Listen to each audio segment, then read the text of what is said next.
Assalamualaikum warahmatullahi wabarakatuh. Baik, perkenalkan saya Rahmatin Anissa dengan NPM 19100038 dari Prodi Pendidikan Informatika 2019B. Di sini saya akan menjelaskan materi tentang validitas butir soal, reliabilitas soal, daya beda, dan tingkat kesukaran soal. Baiklah, untuk soal yang akan kita uji ini adalah soalnya, yaitu diketahui hasil ujian uji coba instrumen, di mana di sini terdapat 10 butir soal dengan 10 orang siswa, ada Ani, Budi, Ana, Doni, dan selain sebagainya, dengan topik pembahasan yaitu validitas butir soal, reliabilitas, daya beda, dan tingkat kesukaran soal. Yang pertama yaitu untuk validasi butir soal, yaitu butir soal yang pertama di sini ada X, Y, Y kuadrat, dan X, Y. Untuk tabel X yaitu kita ambil dari butir soal nomor 1, untuk butir nomor soal nomor 1, dan untuk bagian Y kita ambil di bagian total skor di paling ujung ini. Selanjutnya untuk X kuadrat yaitu X dikuadratkan, dan Y kuadrat Y dikuadratkan, sedangkan X Y yaitu X dikali Y. Oke, lalu kita jumlahkan semuanya dengan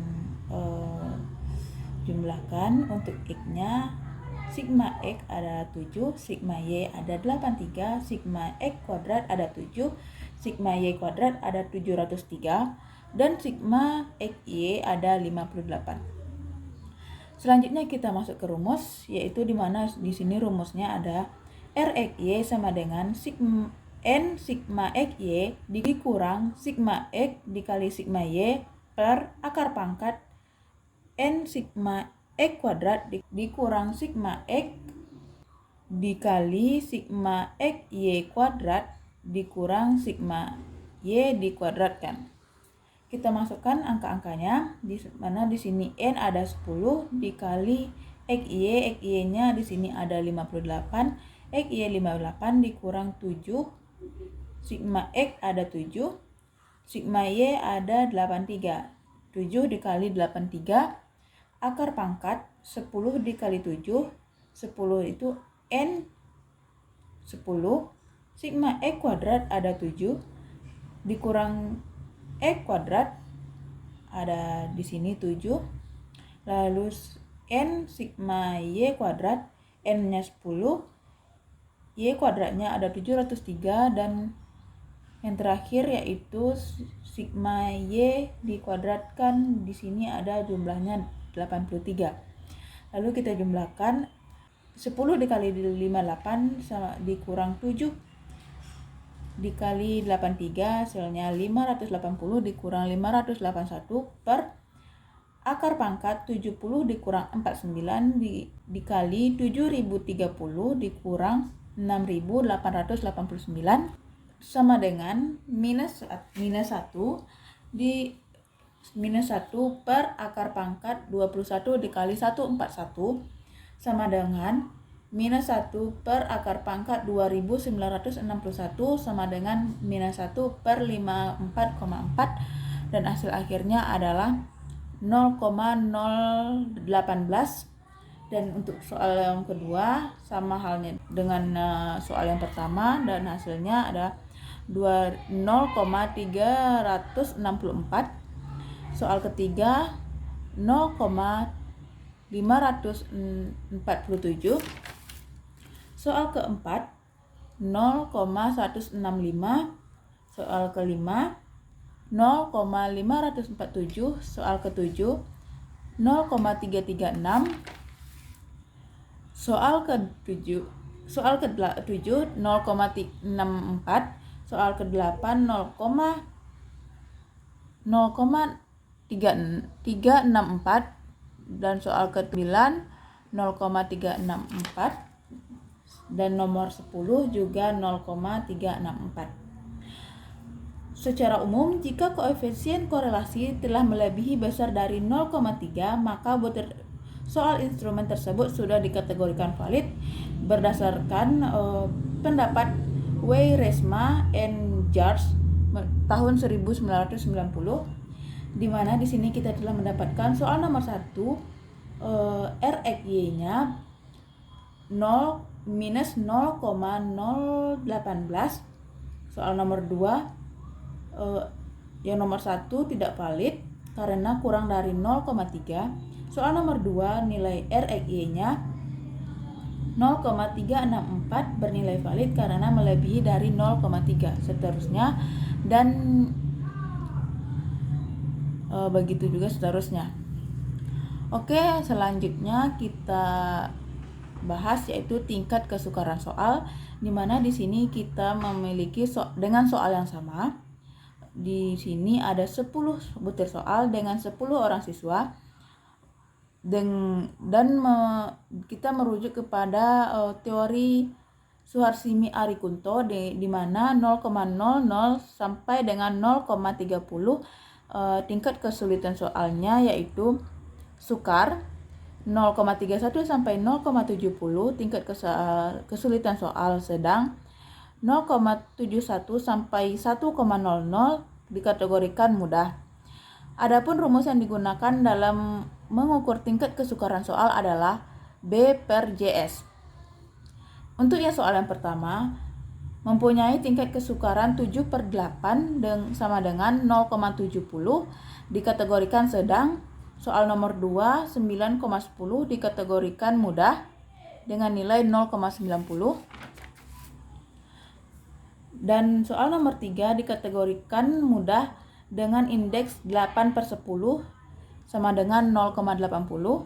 Soal keempat 7/10 sama dengan 0,70 dikategorikan sedang. Nomor 5 dikategorikan mudah dengan indeks 8/10 sama dengan 0,80. Nomor 6 8/10 sama dengan 0,80 dikategorikan mudah. Nomor 7 9/10 sama dengan 0,90 dikategorikan mudah. Nomor 8 9/10 sama dengan 90 dikategorikan mudah. Nomor 9 9/10 sama dengan 0,90 dikategorikan mudah. Nomor 10 9/10 sama dengan 0,90 dikategorikan mudah. Untuk yang ketiga, soal yang ketiga yaitu daya beda soal dengan soal yang sama, 10 soal dan 10 orang siswa. Untuk yang pertama kita tentukan dulu kelompok atas dan kelompok bawahnya. Di sini saya membagi dua, yaitu kelompok atas terdiri dari 5 orang siswa, kelompok bawah terdiri dari 5 orang siswa juga. Dengan kriteria soal, kriteria penilaian 0,00 sampai 0,19 dikategorikan baik, dikategorikan kurang baik, 0,20 sampai 0,39 dikategorikan cukup baik, 0,40 sampai 0,70 dikategorikan baik, 0,71 sampai 1,00 dikategorikan baik. Untuk kelompok soal atas yaitu terdiri dari 5 orang siswa, Adi, Budi, Doni, Edward, dan Vina. Dengan minimal salahnya itu yang paling sedikit atau paling banyak benarnya. Sedangkan untuk kelompok bawah yaitu sebaliknya dari kelompok atas, yaitu lebih sedikit benarnya dari kelompok atas gitu. Berarti lebih banyak salahnya. Oke, selanjutnya kita masukkan ke rumus. Di sini PA kurang PB, di sini PA-nya ada, PA adalah batas atasnya, batasnya.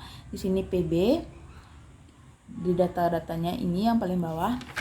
Selanjutnya PA kurang PB sama dengan kita jumlahkan, kita kalikan PA dikurang PB, kita jumlahkan semuanya ke 10 soal, lalu kita peroleh hasil 2,2. DP sama dengan sigma PA dikurang PB per N, di mana ini sigma PA dikurang PB sama dengan nilainya 2,2, sedangkan N jumlahnya 10, berarti 0,2 per 10 sama dengan 0,22 dikategorikan cukup. Berdasarkan kriteria di atas, daya beda perangkat tes di atas dengan DP 0,22 termasuk ke dalam kriteria cukup. Dan yang terakhir yaitu reliabilitas soal. Dengan soal yang sama, kita tentukan NP-nya, jumlah total benar dari soal. P-nya itu koefisien benar, Q koefisien salah. P kali Q dijumlahkan, P dikali Q dan seterusnya. T itu jumlah skor, total skor yang ada di sini. Total skor dari soal dari siswa nomor 1, dari siswa nomor 2, dari siswa sampai dengan siswa nomor 10. Dan T kuadrat yaitu dikuadratkan, 8 dikuadratkan sama dengan 64 dan seterusnya. Adapun kriteria pengujian yang diambil di sini adalah R11 kurang dari 20 sangat rendah, 0,20 kurang dari 0,40 dikategorikan rendah, 0,40 sampai dengan 0,70 dikategorikan sedang, 0,70 sampai dengan 0,90 dikategorikan tinggi, 0,90 sampai dengan 1,00 dikategorikan sangat tinggi. Adapun rumus yang digunakan di sini adalah KR20, di mana di sini R11 sama dengan K per K kurang 1 ST kuadrat dikurang sigma PQ per ST kuadrat. Untuk mencari ST, yaitu variannya, kita gunakan rumus ST kuadrat sama dengan sigma XT kuadrat dikurang sigma XT dikuadratkan per N dibagi N, sama dengan 703 dikurang 83 dikuadratkan per N dibagi N. 7.300 dikurang 688,9 per 10 diperoleh 14,1 per 10 sama dengan 1,41. Kita masukkan ke rumus. K adalah jumlah data. Jumlah data ada 10 per 10 kurang 1. ST-nya kita masukkan 1,41 dikurang 5,4 kita peroleh dari sigma PQ ada 5,4. Lalu kita jumlahkan 10 per 9 kurang dikali minus 3,99 per 1,41 sama dengan 1,1 dikali minus 2,829 sama dengan minus 3,14 dikategorikan sangat rendah. Baik, mungkin hanya itu yang dapat saya sampaikan. Salah dan salah saya mohon maaf. Assalamualaikum warahmatullahi wabarakatuh.